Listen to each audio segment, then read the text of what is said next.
In this very special bonus episode of Garage Talk Unwrapped, we're behind the scenes at Silverstone Museum with Rob Janer, talking about the history of motorsport, the all-important parts of the car, and how safety has developed within the sport. Rob, thank you so much. Welcome to Silverstone Museum. I don't think people understand what Silverstone is as a venue, do they? No, it's changed hugely, especially over the last 4 or 5 years. As you can see out the window, we've got our latest development, which is the kart track. It doesn't look much like a kart track at the moment, I know. We've got the new building going up. We've got where we're cutting into the land there to make the new circuit. But it's incorporating part of the old bridge corner. I don't know if you remember the old circuit when it used to run under there. The kart circuit will incorporate that. It's due to be finished October, so that's pretty exciting. It'll still double up as where the fans go for the big concerts. So we had Stormzy and Kings of Leon last year, and then just in the distance you got the Escapade, our kind of hotel complex, lifestyle complex that just sits over in the distance. You get an apartment that overlooks the circuit. Imagine that on race day, eh? How nice that is. We've got the Hilton Hotel just over the way, and the museum is part of that development. So this museum's only been here since October 2019. So we're actually only not even 6 years old yet, and of course we had the COVID spell in between that. So 2 years old, effectively. Yeah, so that was quite difficult trading. But yeah, so the Silverstone as a venue is growing massively, and it's not just here, it's outside. So as you've driven up, you've probably seen all the development on the factories outside. We've got, Aston Martin with their huge factory and wind tunnel, you can see. But you've also got all the other kind of supply chain to the sport. You've got composite design, you've got other companies, you've got electric car manufacturers out there. Lots and lots of people wanting to be based in this area because it is a hub for that technology. I think one thing I've noticed today is obviously you've got McLaren testing, and obviously you've got Williams next week. But you're open. People can come up and watch. Absolutely, yeah. So we're open this time of year. We're open Thursday, Friday, Saturday, Sunday, and then when we get to Feb half term, all the way through till October, we're open 7 days a week. So you can come here. And what people don't know about Silverstone is, yes, we've got the banner meetings, the Grand Prix, the festival, MotoGP, but actually there's something going on track almost every single day, and you can come here. So we have track days, we have testing, we have bikes, cars, lots and lots of bits going on. It's not F1, in fact it's actually very rare that we have F1 going around the track, but you can come here and you can get to watch some great GT3 cars. Awesome, they sound brilliant when they're pounding around. And our visitors can come here and literally walk out there, go up onto Luffield Terrace, get a great view of the circuit as well as going around our fabulous museum. I find that fascinating because a lot of people see Silverstone, they see the F1 headlines, see it as a commercial operation. But the amount of children here that are learning about motor racing for the future, that must give you a warm Absolutely. I mean, it's something I'm personally very proud of because I run the education program here. This year we're scheduling about 18,000 young people that are going to come here, and that's everything from 5-year-olds right the way up to university undergrads. And the idea is that we use items from the sport to kind of inspire them into all the different careers there are within motorsport, because everyone just sees the drivers and sometimes the pit crew, but there are so many more facets to the sport. Everything from the logistics of the companies that move all the items around the world for all the races, through to the design engineers, the people that work in the factories, the composite companies that work to design and build and fabricate all these things, the fuel companies, huge development in the fuel industry, what with sustainable fuels, electric, hydrogen, all those kind of things.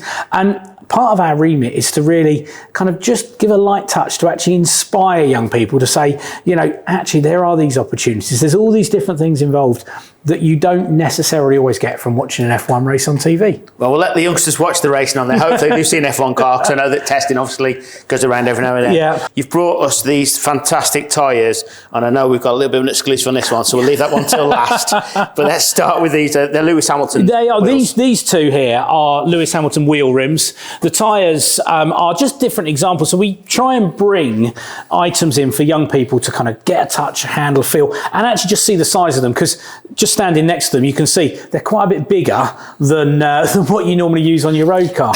They are quite a bit bigger. So we start with these ones here. These are kind of the older iterations, the older specs. The slick tyres, we talk to young people even just about the simplicity of the way friction works, where we kind of rub the top surface of the tyre against the track to create a really warm, sticky goo, so we get lots and lots of traction around the track. We talk about the amount of water. These tyres will lift 80 litres a second potentially on a really wet day. It's outstanding how much water these can lift. I think one thing that I noticed with the wets is, and we've seen some downpours recently, I think Brazil, China have been two recent ones, they're never too worried. They do cancel some of the race, obviously, but at times they're like, it's a shower, it's going to pass, and then they're almost confident in the tyres that they can lift that water. Absolutely. These wets for really, really wet weather conditions are outstanding. And it's not just the tyre, it's the way the air interacts with the car. So with the downforce going over the top of the car and the tunnels underneath the car creating, that real suction effect, what that's doing is it's pulling the car into the ground so much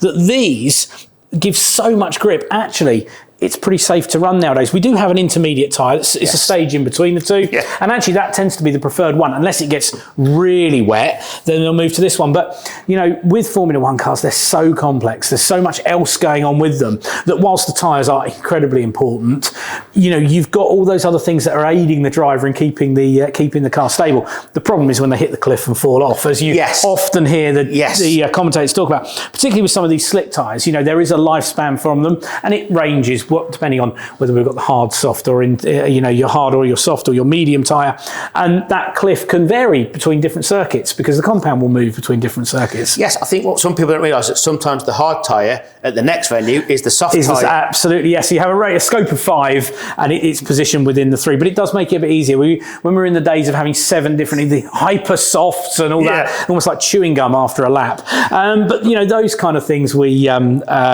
moved away from. One thing I want to ask you, Rob, and this is obviously a personal opinion of yours, tyres sometimes get a bad rep from the drivers. They're the easiest thing to blame, aren't they? They are, and also because Pirelli are a separate company than the team, you're blaming a third party rather than blaming the team, although Pirelli do an amazing job. I was going to say it's harsh at times. It is, and it's an easy scope to blame. And there have been some issues. I remember here a number of years ago when all the tyres were falling apart. That was actually down to the teams, though, most of the time, because they were underfilling them because you want as low a pressure as you can get. And what that was happening is the sidewall of the tyre was basically collapsing, not able to cope with the pressures that the tyre was under, and it was collapsing. But now there are very strict regulations about how much air pressure you have in the car tyre and the way in which the teams use it, and they're monitored very, very carefully.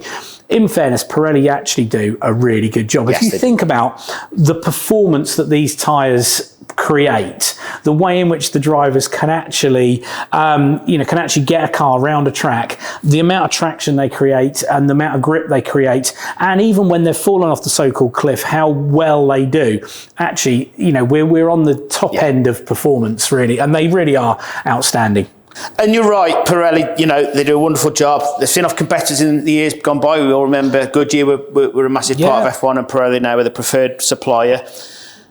But you've got to keep improving in this game. There's no standing still. Otherwise you're going backwards. This looks a lot bigger and it looks a lot different. This is the new tyre. Yeah, these are the new tyres. These ones came in 2022, the wheel rim size. And the big difference is you've gone from this 13-inch wheel rim to these rather large 18-inch. I'm going to get you to pick them up in a minute and feel the weight difference of the two. Because these are so much heavier. It's part of the reason why Formula One teams are now moaning about the fact the cars are at their heaviest they've ever been. And a lot of it is down to these tyres and the fact that they are so heavy. The wheels are heavy.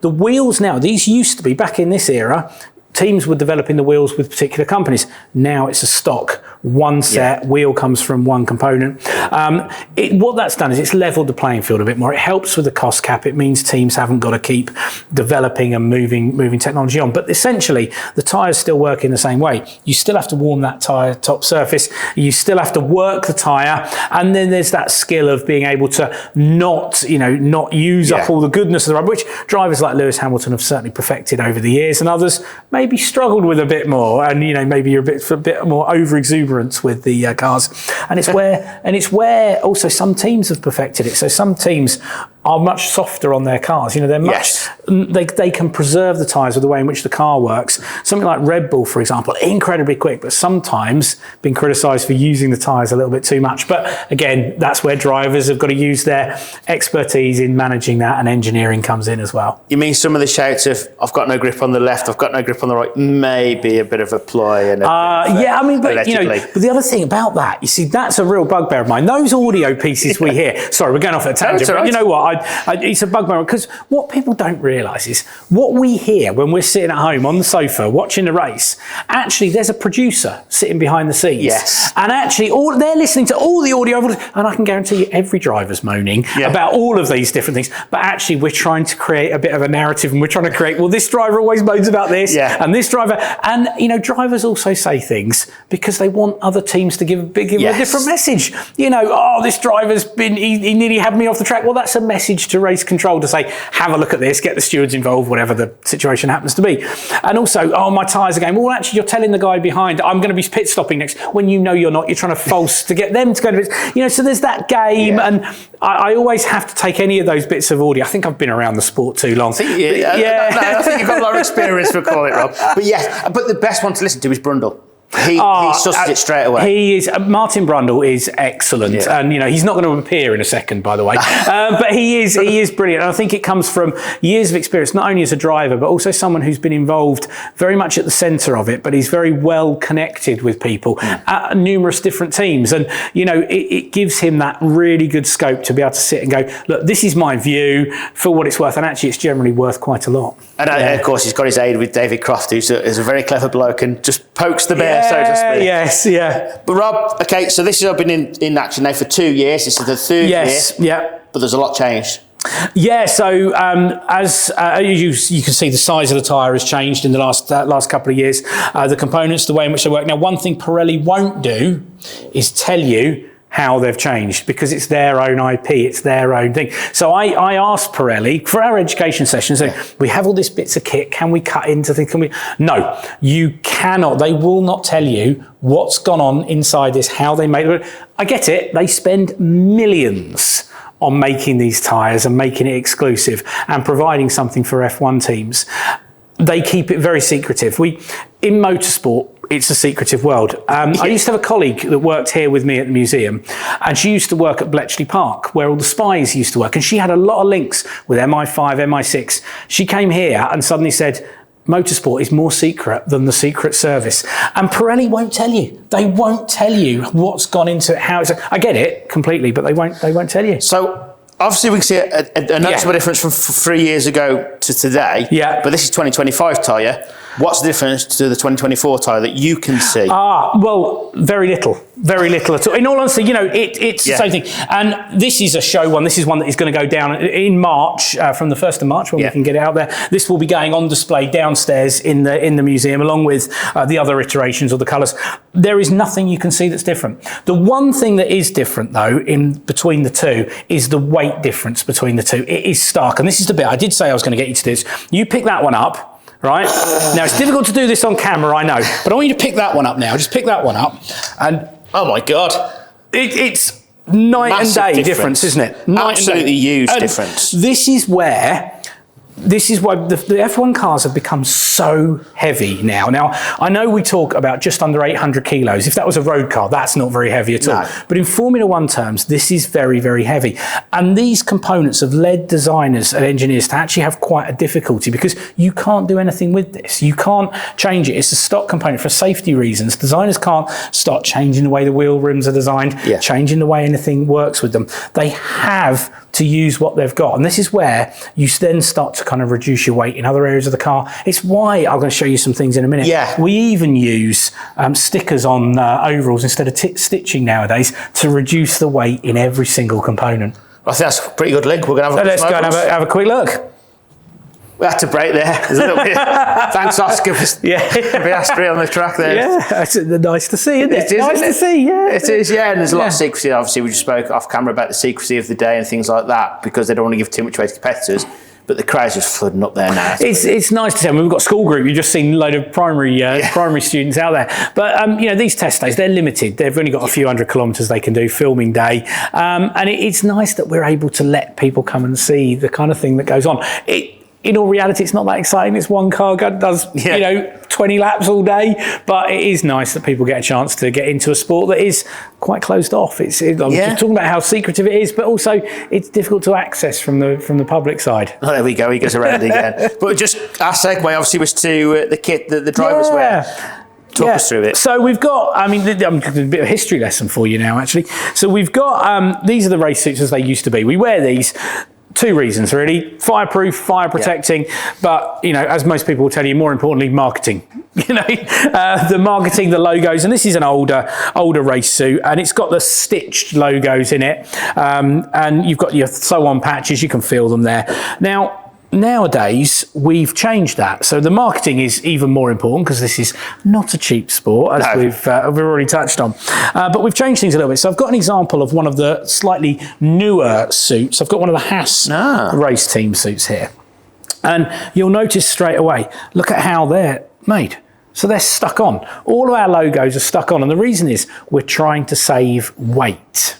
We're trying to save weight in every single element of the car, including the driver's clothing. We're talking about those wheels being heavy. Formula One cars are at their heaviest point. We weigh the liveries that are going on the cars, the stickers and things. You see a lot of cars, Williams and Alpine last season, a lot of black, plain carbon, exposed carbon. You don't want to put any stickers on because it weighs more. We're trying to reduce the weight of every single element. There is a group of engineers, people know this, but your finite analysis group. And their job is to take every component, and there are thousands, if you imagine every nut, bolt, and washer in a car, and reduce every single component by 1% of its weight. You can save about 7.5, 8 kilos on a race car by reducing every single one of those components at the end of the design process. It's something that people don't realise goes on. It's the sort of thing that was restarted. Do you remember cycling with the velodrome cycling and that kind of thing? And the lids. Yeah, all of that kind of development. That kind of marginal gains, as it's often referred to in cycling, is really, really important. Again, this is another example of it. I've got a great example here though, and people love this one. Watch sponsorship, as you'll know, is huge in motorsport. But actually, you watch now. I mean, these are some of Lance Stroll's gloves, the Canadian F1 driver. You have a watch logo on the glove.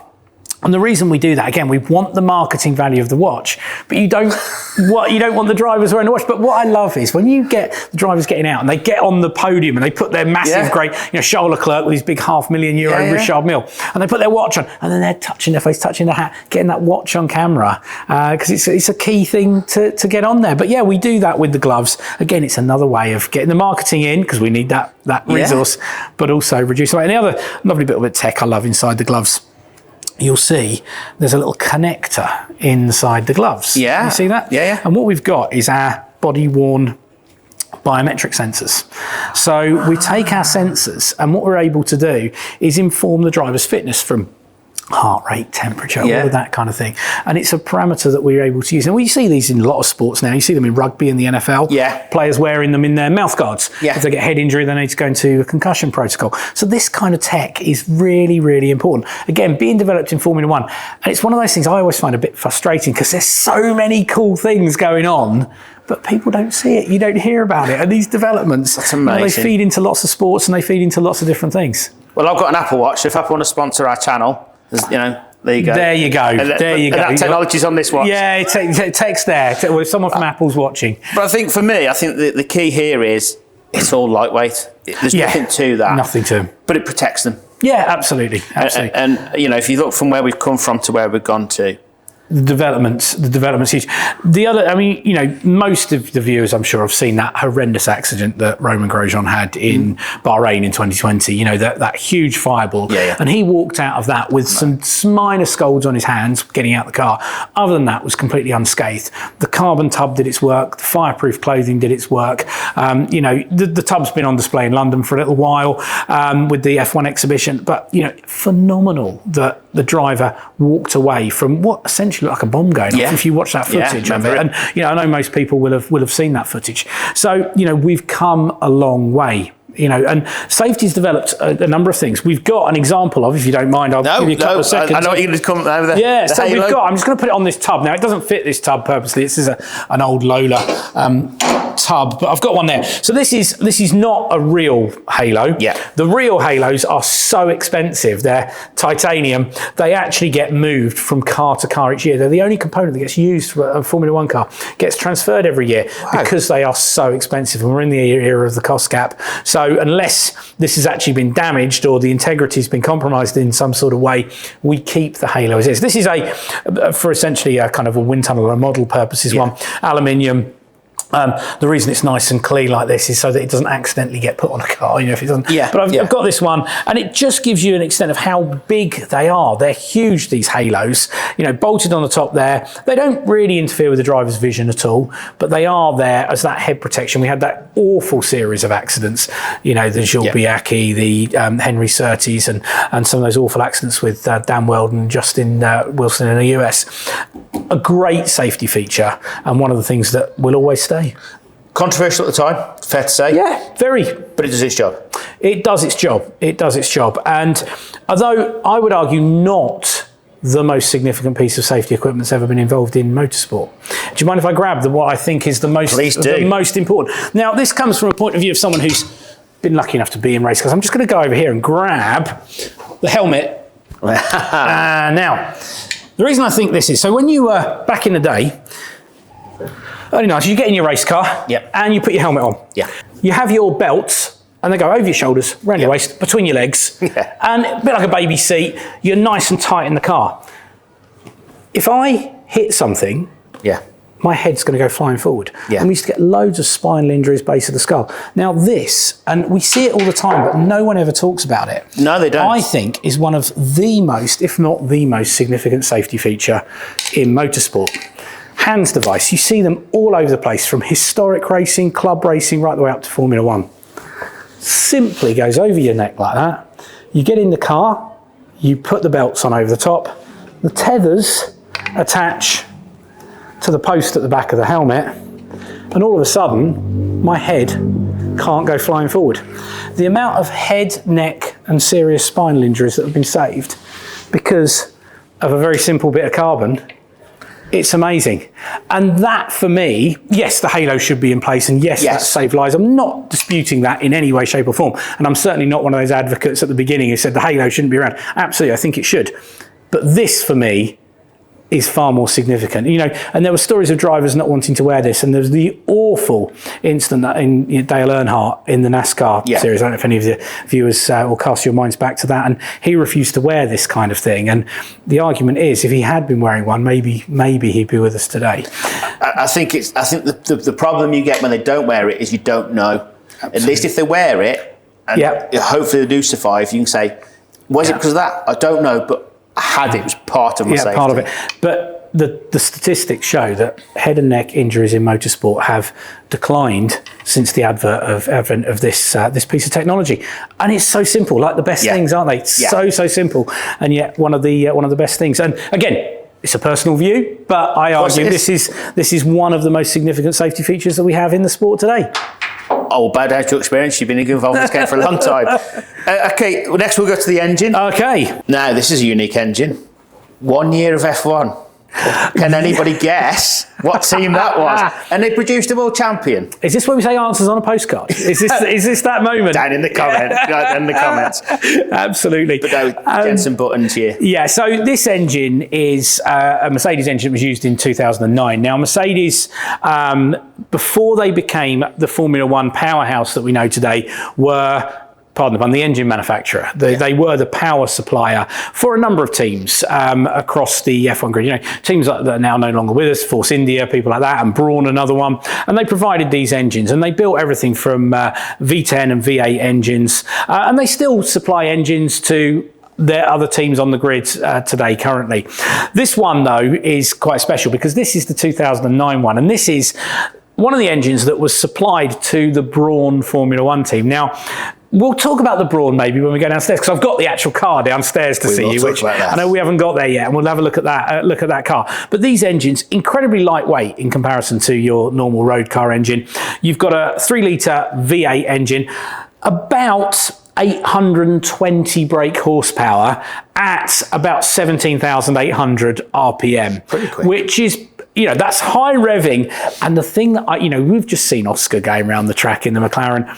The thing that's missing, I think, in Formula One now, and this is coming back from a purist, but I know I won't be the only one to say, yeah. noise. Yes. These V8s, the V10s, the noise these things pounded out were amazing. Nowadays, you can't tell a Formula One car's gone past until it's gone past you. You hear it when it's gone past. When this was running, you could pinpoint where it was on the circuit. If we stood here now, you could tell whether it was at Beckett's, Club, Stowe, doesn't matter, because you could hear the gear change, you could follow it around the circuit. You can't do that with the current cars. And this is why I really think if we can get back to a sustainable fuel model, which, you know, we're on our way there. We are. That these kind of, you know, the V8, the V10 engines could potentially come back with fuels that have no negative environmental impact. That would be an amazing place to be at, because the noise for me is what's missing from motor racing or Formula One. You're right, but the kids out there without earphones, ear protectors, sorry, not earphones. But in the past, and certainly some of the events I've been to here, you couldn't be here without any. No, I mean, I've been lucky enough to stand on the pit wall for the last 20 years of Formula One here at Silverstone. And yeah, I mean, I have radio headset on because I'm marshalling and I'm working there. But yeah, years gone, you couldn't take your headset off when you make your ears almost feel like your ears are bleeding.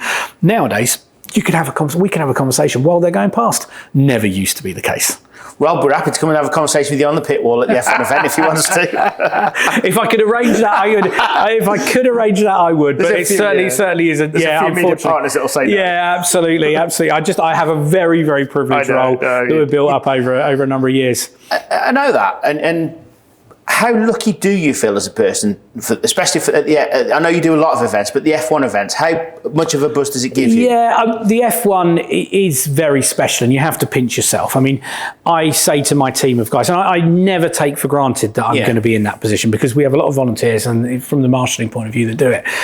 I say to my team every year, you have to appreciate this moment, because there are people around this that are here that have paid thousands, will never get to be where you. We stand on the grid at the start of the race. I'm the last person to leave the F1 grid other than the drivers when they all drive off for that parade lap. You know, to have those experiences is, you know, it gives you goosebumps just sitting now. And, you know, I love Formula 1, but I actually love loads of kind of motor racing. I'm here for the festival we were talking about earlier. You know, I'm lucky enough to be in the Radio Silverstone commentary booth for some of that weekend. And, you know, you're involved in all these things. But for something that's so special, it is amazing. And the two that stand out for me, though, bizarrely, were the COVID year. We had two races here in 2020. The British Grand Prix and then the 75th anniversary, or 70th anniversary Grand Prix, should I say. And we were stood on the grid there, but there was no spectators. It was really eerie. It was bizarre, because you were there in the usual hubbub of F1 mechanics, engineers. You've got all your tyre warmers, you've got all the generators going, everything. But there's no big national anthem. There's no big celebs on the grid. There was nobody in the crowd. No grid walk, no nothing. It was one of the most unusual experiences ever. And, you know, we had a very small team then, because from a marshalling point of view, we could only have a few people around because of the COVID restrictions. I mean, we all, unfortunately, will remember that, I'm sure. But that was a weird experience. But yeah, the experiences on the grid and things have been amazing. I commend you for doing it, because yes, you're lucky. Yes, it's the pinnacle of the sport of Silverstone, but also you've earned doing that job. You've got to have a certain degree of professionalism and not be drawn in by the razzmatazz. You can't be at all. And we have a rule where we could, you know, you talk to people, but you can't go and grab autographs. You can't, you know, it'd be very easy to do it. But you're there in a professional capacity. You're there to do a job. And at the end of the day, you're there for the worst case scenario. If one of those drivers has a crash, you're there to literally jump in and do something about it. And so you have to have a level of professionalism. And my role, I'm not only overseeing my team, but I'm doing the communication, telling race control what's happening. And so, you know, there is a lot of responsibility on that, but it doesn't take away from the fact that it is an amazing experience. It's a privilege to do it. And Rob, the final part of looking at the part, so to speak, we now come to the real nitty gritty of vehicles, the bits that some of the smaller components that people don't necessarily always see. First thing I've got for you, take a look at those. So these are brake discs. Have a guess. That's F1. That's F1. How much? This is a Formula 3 car. Wolverhampton Uni, we have a really good link with here. The university's been a sponsor of ours since day one, and their students come here. I go out to their races and various other things. So that's one of the Wolverhampton Uni Formula 3 car brakes in comparison to the weight of a Formula 1 car. Now, I know we can't show the viewers, let them feel the weight, but what is the difference in the weight? It's massive. And the question I would ask then, of course, and it's going to be the obvious question, is how safe is something that light? Very safe if you only keep it within its lifespan. So these brakes, and these ones in fairness as well, they have a relatively limited lifespan in comparison to a road brake disc. These carbon ones operate at 800 degrees centigrade. They only work though when they're incredibly hot. That's why you have the big ducts getting air through them and everything. We use that heat that's generated to create that massive stopping power. However, they have a very, very short lifespan. You know, you're really using those 1 or 2 sessions, and then we're swapping them over. Again, these brakes are changed quite regularly, but they have a much longer lifespan. Yeah, you can see the difference. Massive difference. Other components, and this one is a bit weird, and don't get frightened when I hold this one up. I'm not going to get into some kind of bizarre pub fight. This is one of the components of a Formula One car that undergoes more stress than any other. Do you know what it is? Drive shaft. It is. Well done. Very few people get this. It's a drive shaft. So you've got your differential and your gearbox one end, your wheel on the other, and this is rotating at massive speed, getting 1,000 brake horsepower down onto the circuit. This is a Mercedes Formula One drive shaft.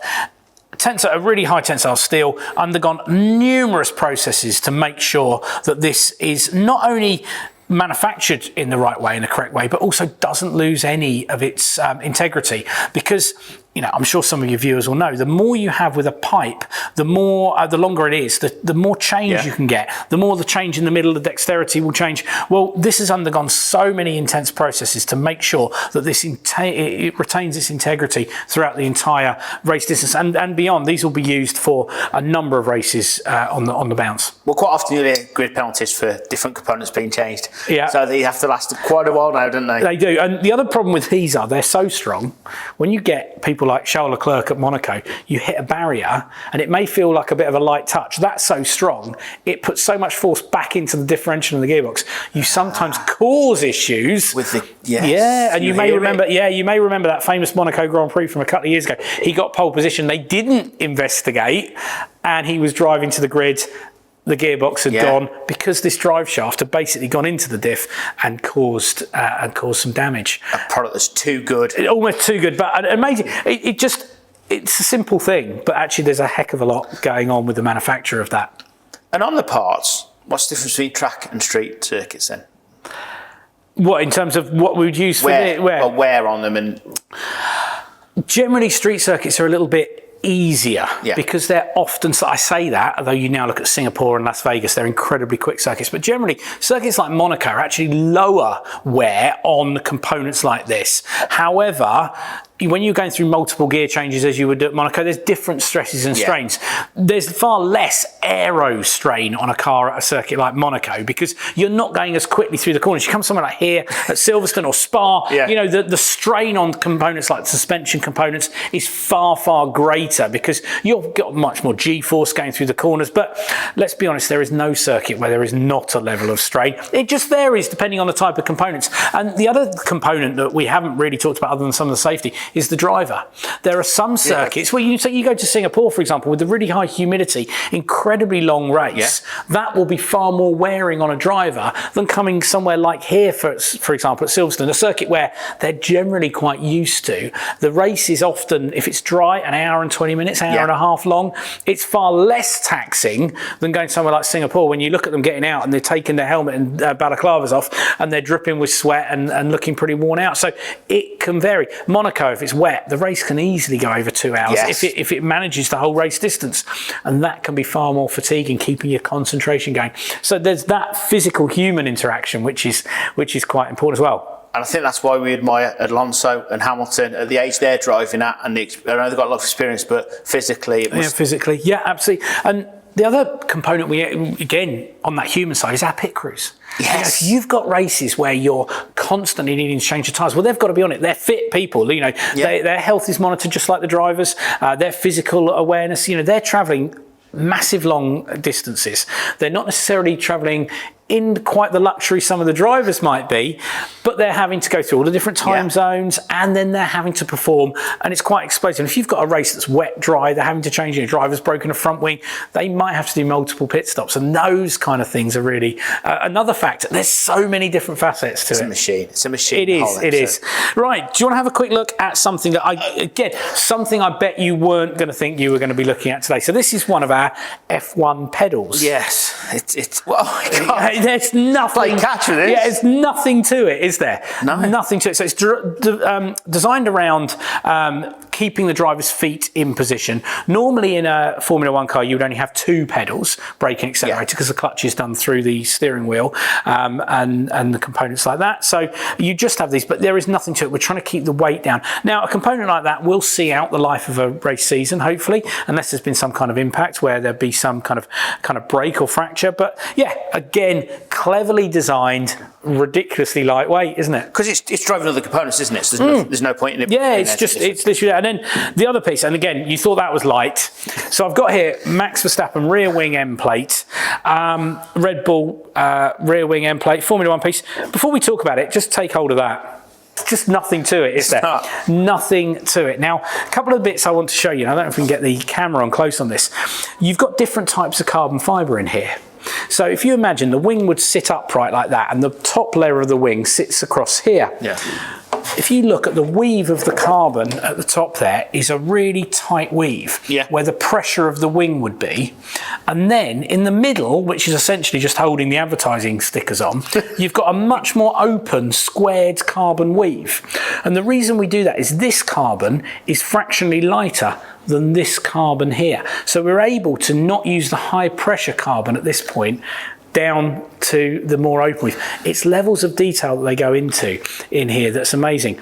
Other little bits of detail, where your DRS flap and actuator sits here. The DRS. Can you see the little titanium inserts to provide extra bit of strength on some of these bolts here? It's an absolute, I mean, it's a simple thing, but it is a thing of beauty, and the way in which it's been made, designed, processed, it's great. Open up the DRS, as they say. Absolutely, and that sits in here, and that would just open and twist on the top there. Well, I've got nothing but thanks for the insight into the parts. I know we're going to have a look at your museum now. We're going to go have a look at some cars. But I think this is the key for our audience. I think the fact that so much goes into it, and this is a very small selection of parts. Yes, absolutely. I mean, there are, I think the estimate is about 16,000. If you take every nut and bolt component in a Formula One car, there's loads. But it's a pleasure showing you some of this. It's the kind of bits that people don't always get a chance to see. Well, we'll come back for the other 15,863. Thanks, Rob, for that part. No worries. Should we head downstairs? Let's go. Rob, why are we in a bar? Well, here at the museum, we've got a little bit of an ode to Silverstone's history. So upstairs in the museum, we cover everything from our Royal Air Force history right the way through to our kind of first race here that happened in 1948. The reason we've got a pub here, the pub has always been very important to Silverstone's history. The village used to have a number of pubs where when the Air Force was here, they used to descend into the village and have a beer or two. There was a recorded very famous one night, one of the D-Day landing practices. So the Americans were flying over a couple of months before D-Day happened, and then where they were supposed to land, it all got sucked in with fog. So they actually landed at Silverstone, RAF Silverstone, a couple of thousand US troops. Apparently the pubs that night did more of a trade in the kind of one night than they would have done in 2 years of trading. But anyway, we're in a hangar. We are in the Air Force hangar. So the building itself, the museum is housed in, is one of the original. There were 5 hangars here at RAF Silverstone, and this is one of them, been nut bolt restoration. And yeah, the museum is housed in that hangar. So you are inside a real piece of Silverstone history. Some of your viewers might remember this has been a race car storage. This has even been an indoor go-karting track for a while. But yeah, we're proud to say it's our museum. But the pub, stories of the pub are lovely. You get all these lovely stories of drivers such as, you know, Graham Hill and James Hunt. Yeah. You'd have qualified in the morning, gone and had a pint and a sandwich at lunchtime and gone back racing in the afternoon. Unfortunately, you don't get that nowadays. But or fortunately. Yeah, well, yeah. But we don't get any of that. But, you know, the village, the pub, us that work here will occasionally drop down to the pub on a Friday night. It's a popular venue. And the first Grand Prix was shortly after the Second World War, wasn't it? Yeah, 1948. So during that period, British government were trying to really raise the morale of the country, and so they put on a number of kind of big sporting events and things like that. And the British Grand Prix was one of them.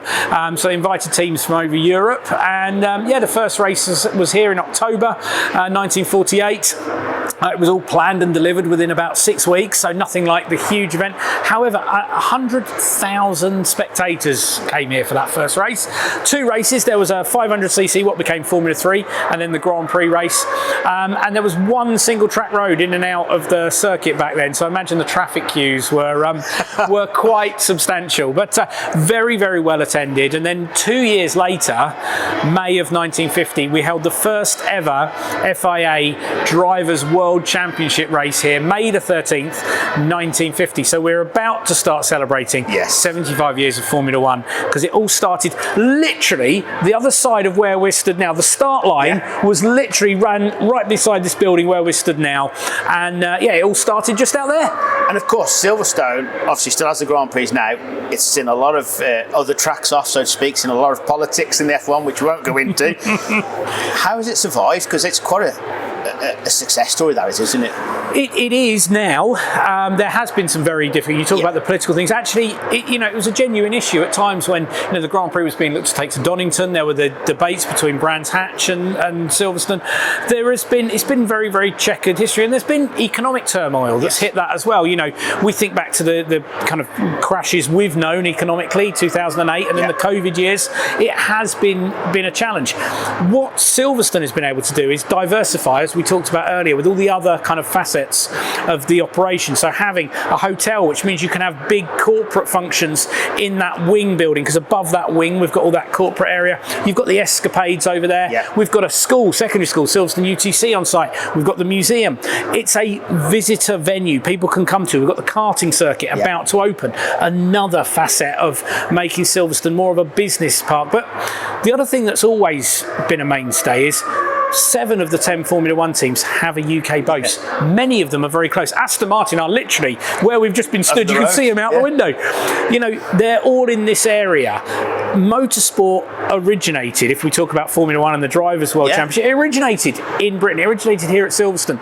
There is that will for the place to continue. There's always been a kind of fascination with Silverstone. Everybody knows the names. You look at people at the Grand Prix, and I love watching at the end of the race, people running on the circuit, almost kissing the tarmac, picking up bits of gravel to take home from them. It has that mystique, that kind of sporting heritage that very few venues around do.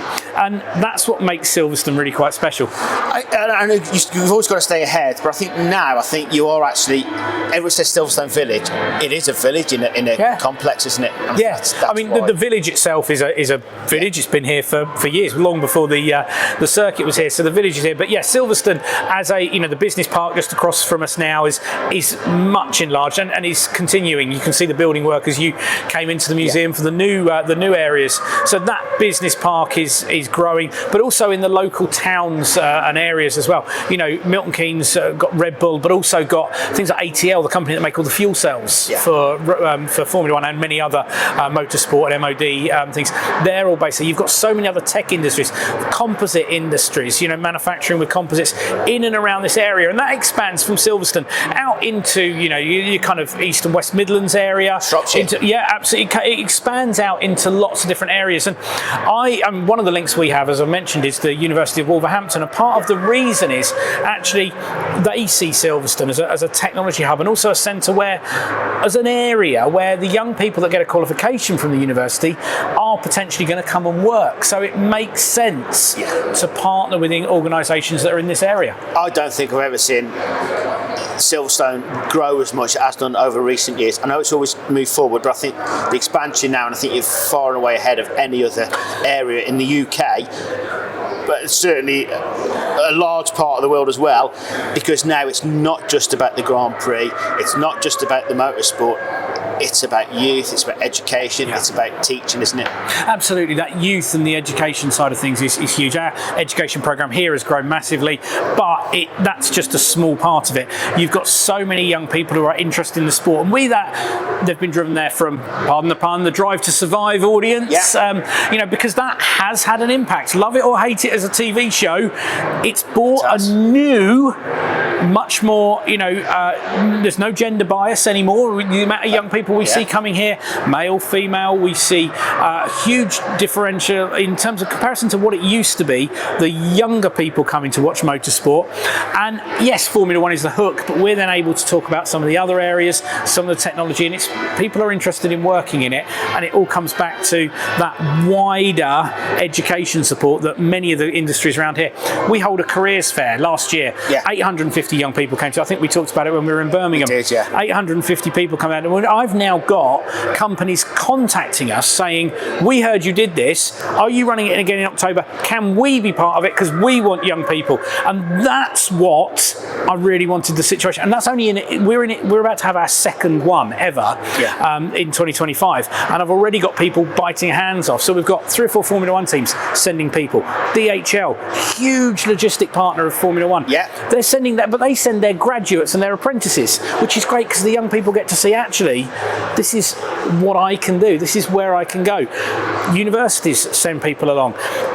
We're really getting to the point where, you know, people are seeing actually there is a really opportunity. Young people are also seeing, okay, I may not be a Formula One driver, because let's face it, that's pretty hard to get to, but actually I could work in this sport. I could work, whether it be a manufacturing, a composite. And I talked to some young people just the other day about titanium and working with the metal and the welding and that. They were fascinated by that, and a couple of them have already looked up, where can you go and do that? How could you get into a job doing that kind of work? There's 20 drivers, there's hundreds of thousands and perhaps millions nowadays employed through the sport. I think people don't realise that, do they? To the UK economy, as I understand, Formula One, about 2 billion to the UK economy. Motorsport, as a general, 20 billion to the UK economy is an estimate for what motorsport brings to the UK.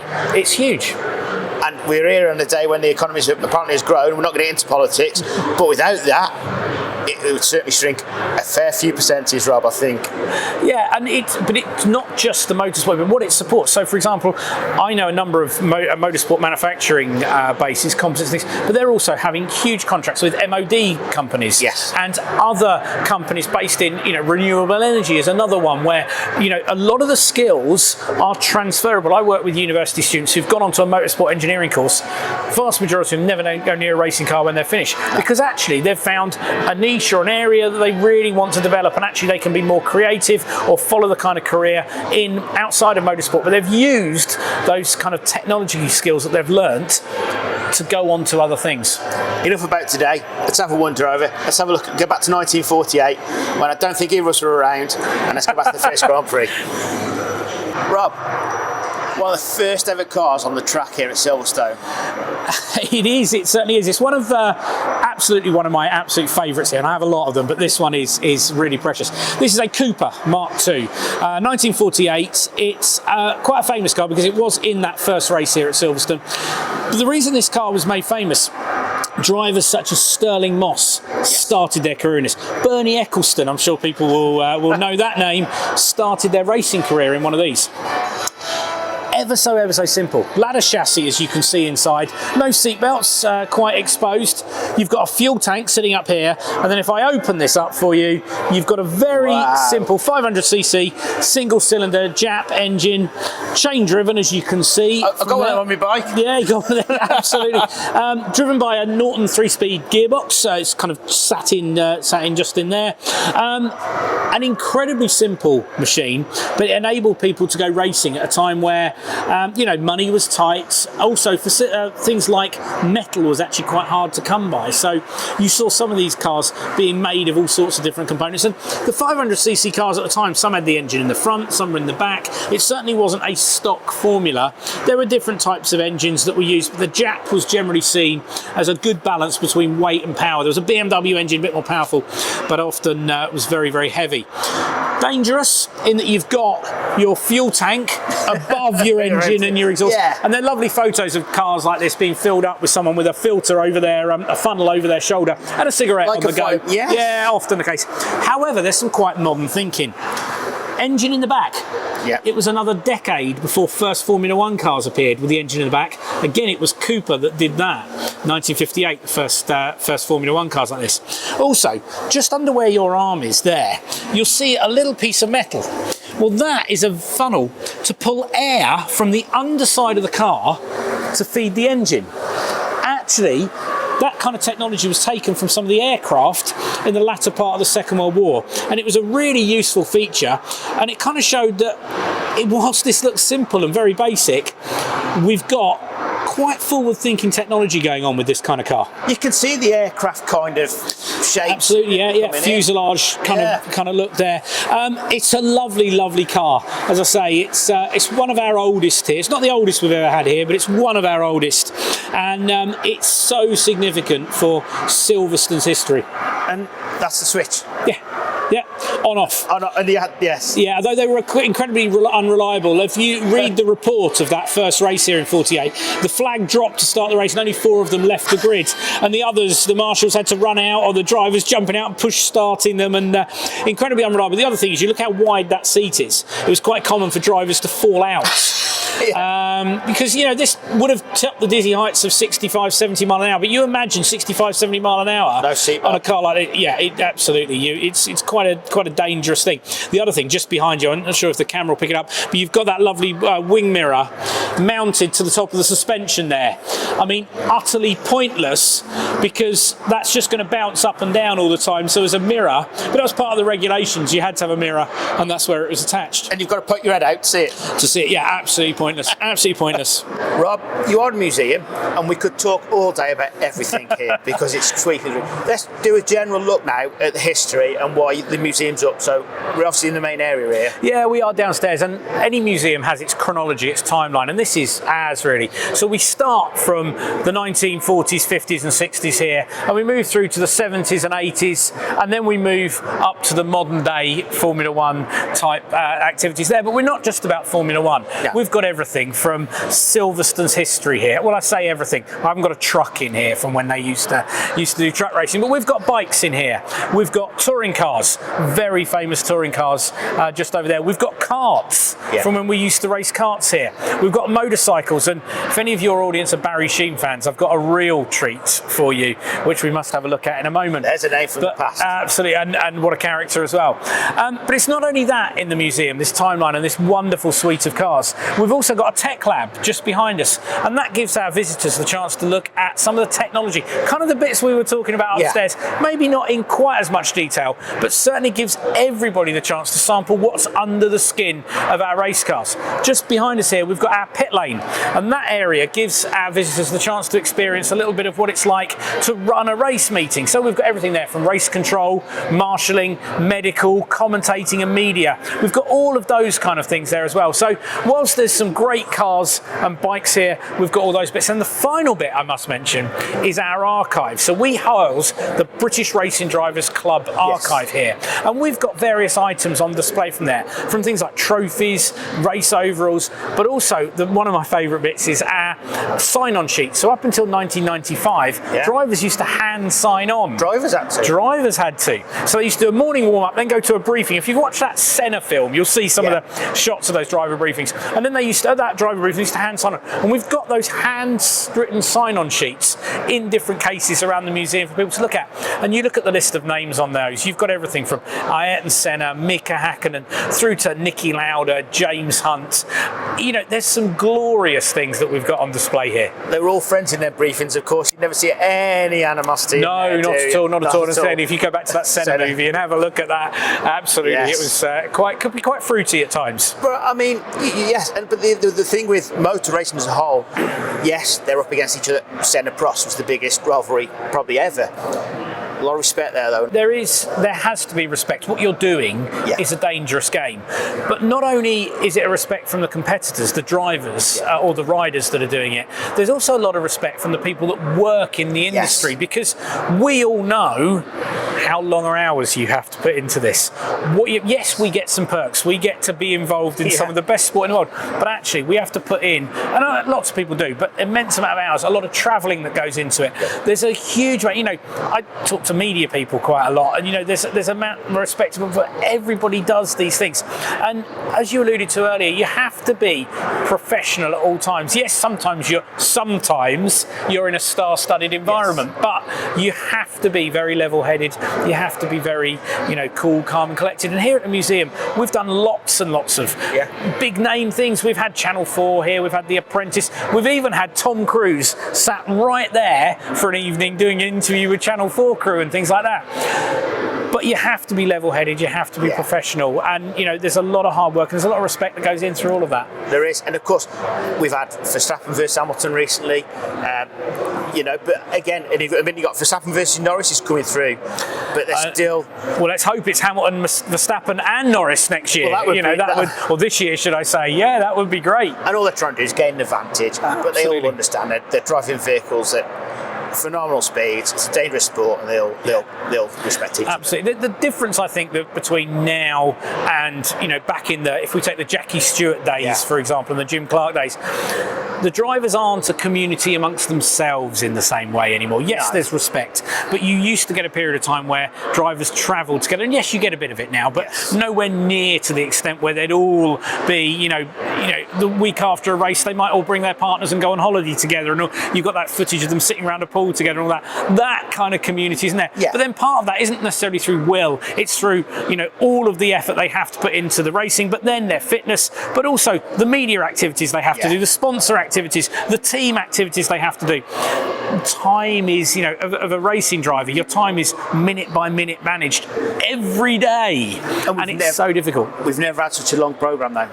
No. Start February, ended December. Huge. And, in some senses, the drivers have got the easy bit because they get the nice, I say that, but, yes, they have to drive the car and, it's a prime position within the team. Absolutely, of course it is. But they're travelling in, relative comfort. If you think about all the rest of the team that are travelling around and, they're doing incredibly long days, it is tough work and physical work if you're working in the logistics side or the race team side. Don't get me wrong, it's wonderful, but it's tough. It's a tough environment. Yeah. Now, loving the history, you've got another little special car here, haven't you? Shall we have a look at it? I know this. Well, I'll tell you what I'm going to do. I'm going to take you through kind of 3 stages of Formula One to really show you how things have developed and how things have changed. How about that? Let's have a look. Come on then. I can see it in your face. Tell me about it. This is stunning. So this is one of our most special vehicles here. This is the Formula One car that won the 1966 Formula One World Championship.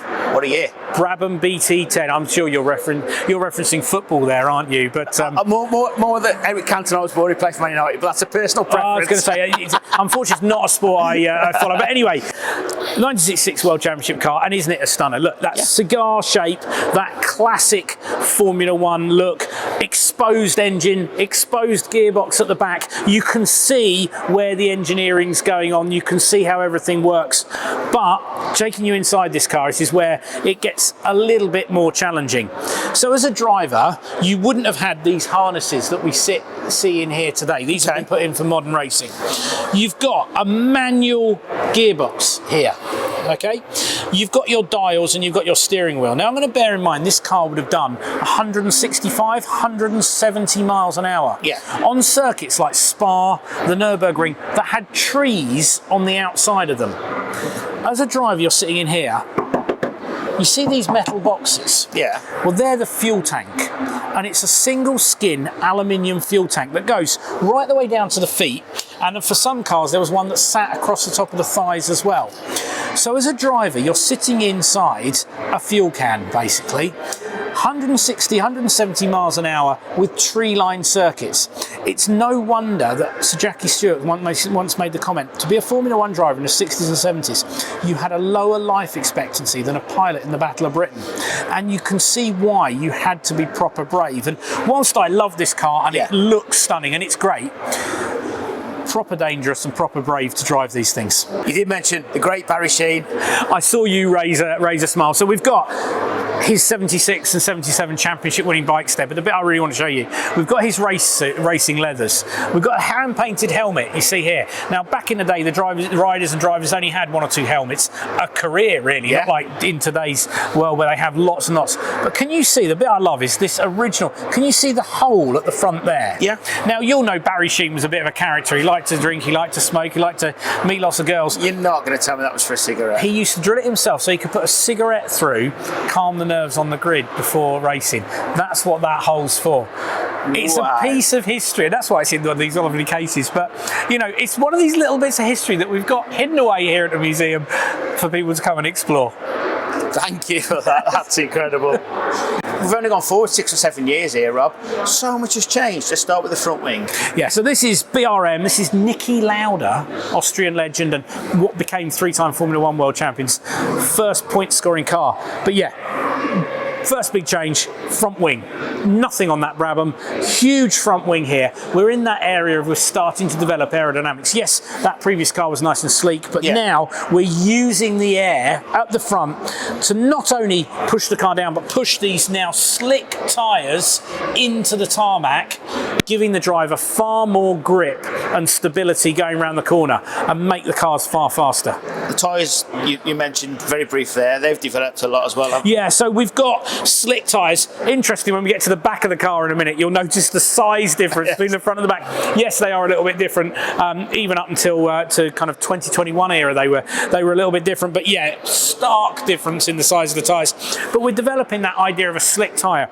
Nice big surface area, contact patch with the ground, get them warm, get them nice and grippy, and the driver's got a lot more grip and a lot more traction getting those rear wheels down into the circuit. Just before we have a look at the rear. Yeah.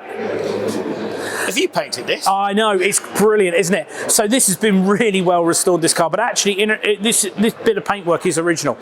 So this hand painted size was quite common during F1. Nowadays we weigh the livery and the logos we were saying earlier, but this is hand painted and it's glorious, isn't it? It's beautiful. It's absolutely lovely in the way it's done. You see the car's a little bit more secure for the driver as we move along. You've still got the fuel cell you're sitting in between, but it is now a big riveted aluminium. It's got a rubber bladder in it, so it's a bit safer. You've also got harnesses, belts, and the driver feels a bit more cocooned in the car to give a bit more safety. We've got a rollover hoop that you can see just underneath the air intake here. So you've got some form of head protection. Still nowhere near what we have today. But drivers of the day would be now wearing a full face helmet, fireproof overalls. So we have really stepped up safety in comparison to what we were looking at a few moments ago. The one massive thing for me is the back end is just a completely different vehicle now, isn't it? Oh, it is huge. The rear wing, first of all, you can't miss this. Massive, great aluminium rear wing that sits at the back, pushing these now humongous rear tyres down into the ground. You've got this BRM engine, V12, this one, very, very big. You're pumping out about 400 brake horsepower from this. The other thing that I loved about these 70s cars were these over-the-top bulbous air intakes, which kind of have developed, and we still have them today. But these were kind of excessively large that sat at the top there. If we look in a bit more detail, you've got inbound brakes now. So you can see the brakes, you've got the cooling fins for the brakes, you've got the exhaust housing, the anti-roll. It's all contained in a much more kind of concise, tight package than we saw in the previous Brabham. So 6 years of development, there's a massive amount of change. Now the thing that's staggering is though, in just 5 or 6, 7 years, we've gone we've taken about 12 to 15 seconds a lap difference around a circuit here like Silverstone. And that's not as important these days, the actual taking the time off. I know we're always getting quicker, but you'll never see that again, will you? No. This period of the kind of 60s, 70s and 80s, you were able to experiment much more. Yeah. Engineers had a far broader scope to be able to develop and change things. Now, the positive to that was you created a really different collection of cars. We've got this one here, I've got the Surtees just over there. They raced next to each other in the same grid, and look how different they were. The plus side though, we've touched on safety a few times. Now the regulations are a bit tighter. The crash testing and the safety cells that we have to produce for the drivers, but also the way in which circuits have had to develop to become far safer. The quality of marshalling and safety response is so much better now. That consistency has really changed things. Silverstone's always been a leader in that though, hasn't it, in the whole... Absolutely. We were one of the first circuits to have a permanent medical centre on site.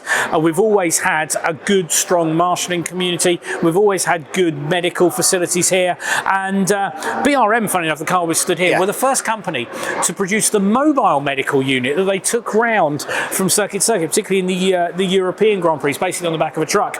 But yeah, that medical facility and that kind of facility, Silverstone's always been at the forefront and always will be. Let's fast forward now. The vehicle that is unique. I can't wait to this one. Let's go. Okay, over we go. Now, history is fantastic.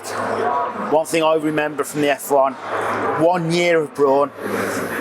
The name Jenson there, world title winning car. Tell us about it, Rob. So yeah, 2009 World Championship winning car. Born of the ashes of the Honda team, who Honda pulled out, and Ross Brawn did his best to keep hold of the team. There's that famous documentary that I'm sure viewers will have seen. Yeah. This car was one of the only 3 cars that were built that year. So Brawn only built 3, and Mercedes, when they bought the ashes of the Brawn team, this was part of the asset that they bought, and this is why we've got it here today. So Mercedes have got it, and we've got it on display here. So Brawn 2009, the story was Honda had actually developed a really, really good car with, particularly at the back, a double diffuser. You may have heard that phrase. So when they took the car testing, interestingly, first time here at Silverstone, all of a sudden, Ross Brawn had got a team together and got the 2 drivers, Jenson Button and Rubens Barrichello, together. They suddenly realised very quickly in testing that they were a lot quicker than they'd predicted. Over a second a lap quicker than their competition. And they realised they'd got something quite special. So the story goes they went racing, and at the beginning of the year, they were incredibly successful. Jenson Button winning multiple races, Rubens Barrichello winning races as well. As the season progressed, other teams caught up, Red Bull, Ferrari, and they made the best of the technology. But because the car had been so successful at the beginning of the year, what it meant was they'd got enough points to secure Jenson the world title, and multiple Grand Prix winning ones. And if you don't mind, I'm going to point out a few features on this which are epic. So you look at that lovely front wing in comparison to the front wing of the car we've just looked at. You look how wide that is, but also how as a driver you're able to develop the front wing. You can change the aerodynamic settings, something you couldn't do before. You've got the suspension, which everything is done around aero now. All our suspension wishbones and push rods and pull rods are all sculpted in a way to help the air flow. We've got the brake ducts here, pulling air in and keeping that brake temperature working in the correct way. You've got all the things like the pitot tubes just here, being able to sense different air temperatures, etc., etc. You've got your radio telemetry that sits here. Inside here are GPS units, so the teams can monitor where the car is on the circuit to fractions of a second and position it, so we can monitor how the car's performing in different areas. And this is when technology really was starting to take over, Absolutely. You've got 2 buttons, or a button and a light just here. So this one is a neutral button for marshalling purposes. You press that, means the car, you can move it. This one is our medical light. We've talked about safety a lot. So if a car goes over a certain level of G impact, that flashes like a strobe light. And it indicates to the marshals, even if that driver starts to get up and is okay, actually think about it, because they've had such a big hit, there might be an issue where once the adrenaline's gone, they may fall over. So get in touch with the race control, get your medical team on site, and be aware. We've got the original steering wheel in here with our paddle shifts just on there, which is great. Head restraint, much higher head restraint, protecting the driver's head. Can you see these little tags just here? Yeah. Well, these are our special tags just here, and what they do is if the driver is involved in a serious impact, we can attach straps at 6 points and we can take the driver out in the seat to hospital, meaning that we won't injure any kind of back, or if there's any back or neck injury, they're all kept in a serious place. Now, do you like this tartan colour? Reason that seat's in there, this car was run at the Goodwood Festival of Speed a number of years ago. This tartan was the original colour in the 50s that Mercedes had all of their original seats. And I often get asked the question, why is there this silver tartan in here? I had a school group in, and bizarrely their school skirts and uniform was this kind of colour. And they were like, why is it? But that's the story of that colour there. We talked about air intakes on the other car, much more sculpted in here. We've got the camera mounts sitting on here, and all the teams have to carry it now to give us all that lovely footage. And then the car sculpts away down to the back, everything packaged in a much neater way. And underneath is that double diffuser, basically a gap underneath the diffuser, which created an extra area of downforce at the back, sucking the car back into the circuit. Those Venturi tunnels working their way under the back of the car, pulling it into the circuit. It really is a thing of beauty, isn't it? It is a thing of beauty. And I remember the Senna Prost era. It's probably one of the first eras I remember. But I think probably the biggest impact on me was the fact that it was a brand new team. I know it came out of the ashes of Honda, but it's a brand new team, and that anybody with the technology, with the knowledge, can compete in F1. Absolutely, and it was.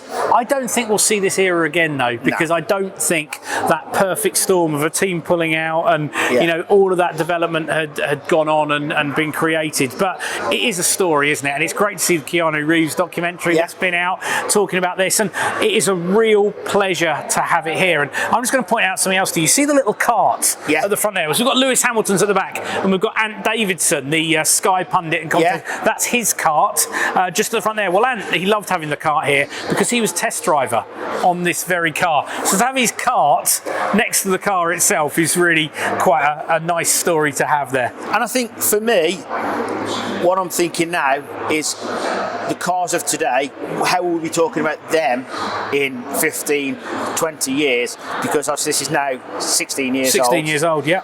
And I think that for me is the interesting part. I can't thank you enough for today, Rob. What you've shown us is tremendous. I know we've got a Williams there, which is Nigel Mansell's. We've got Coulthard's McLaren here. Yeah, absolutely. 2000 Grand Prix winning, and the famous 92 championship car over there. But I think for people need to come and see this and spend enough time here and take it in. Don't rush it.